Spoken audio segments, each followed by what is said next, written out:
दिल में तू बसा ले रे।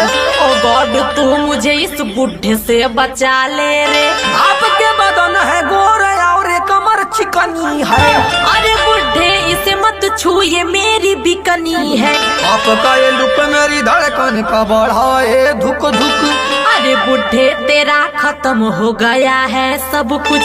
हर मैडम चलो हम आपको घुमाते हैं। किसी अरे गैर के संग हम कहीं नहीं जाते हैं। आपकी इच्छाओं की भी पूर्ति करेंगे हम।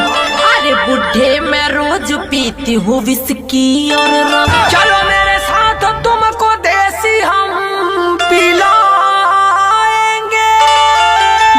अरे कितना भी कोशिश तू कर ले रे बुढ़े हम तेरे